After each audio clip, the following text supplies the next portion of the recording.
در مجمع ورزشی سوخت آرین شهر خوجند مسابقه جام جهان اوید با کاراته دو برگزار شد. این چهاربینی با نفوذ ورزشی که بار اول در تاجیکستان گذشت با تشبث فدراسیون کاراته دو گودزیوری جمهوری تاجیکستان در موافقت با فدراسیون جهانی کاراته دو و دستگیری مقامات اجرایی حکومت دولتی ولایت سوخت همچنین کمیته کار با جوانان و ورزش نزد حکومت جمهوری تاجیکستان راه اندازی شد. در مراسم افتتاح مسابقه جام جهان اوید با کاراته دو نمایندگان مقامات اجرایی حکومت دولتی ولایت سوخت و رهبریت فدراسیون جهانی کاراته دو اشتراک و سخنرانی نمودند.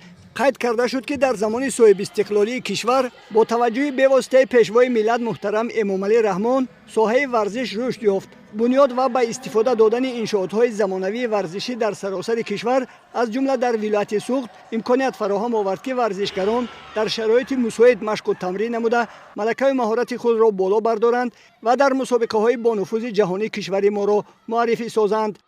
همه این به واسطه با دستگیری حکومت جمهوری تاجیکستان پیشوای ملت همه شرایط‌های رو به ما مهیا کرده ایستادند که در این تالارهای زمانوی جام جهان را تشکیل و برگزار کرده ایستادیم. در آینده چمپیونات‌های جهان و به مانند گرند پلی ها اوید به نمود کاراته تشکیل و برگزار می‌گردانیم.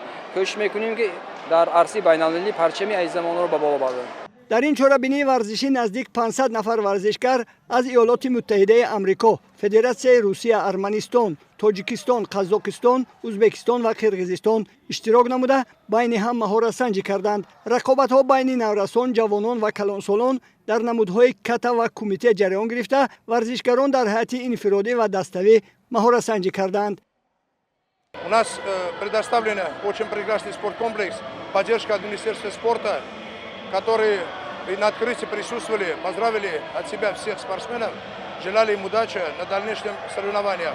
Соревнования проходят в высшем уровне, награждение очень высшем уровне, все сделано для детей. Мы стараемся, чтобы этот турнир прошел традиционно каждый год в этом прекрасном республике.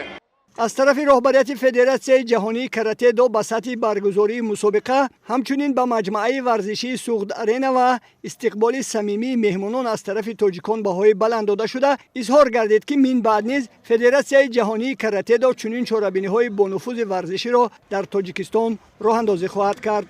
Приехали на Кубок мира впервые в Таджикистане, очарованы вашими горами, красивые горы, красивые люди. И, конечно же, спортсооружение, новый спорткомплекс очаровал. Светлый, просторный, по-хорошему завидуем. По организации соревнований можно отметить много стран. Да, мы сейчас здесь видим и Россия, и Америка, Казахстан, Кыргызстан, Узбекистан, Таджикистан, само собой, больше всего спортсменов представил. Вот, поэтому очень рады здесь находиться. На сегодняшний момент уже есть у нас золотые медали, есть серебро, но конкуренция приличная, солидная. Хотелось бы выразить благодарность организаторам. مسابقه جام جهان اوید با کاراته دو در شهر خوجند تا دو روز در سطح بلند تشکیلی جریان گرفته غالبان و جایزه‌داران معین شدند. در این چهاربینی ورزشی کاراته‌چیان کشور ما مهارت بلند نشان داده در حد دستوی و گرفتن مقام اول مشرف شدند.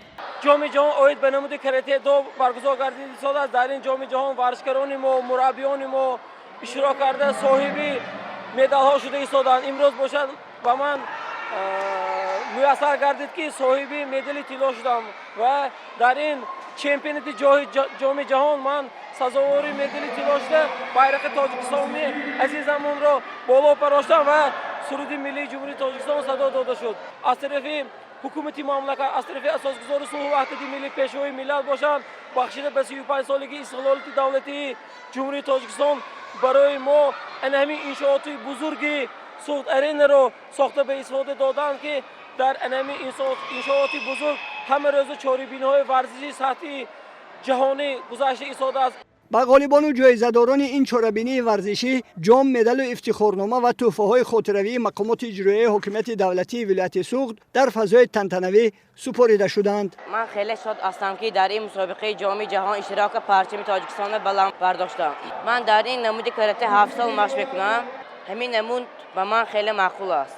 آینده کوشش میکنم که بسیارتر مشق کرده در مسابقه جهان جای سزاوار گیرم و پرچم دولت بلند بردارم.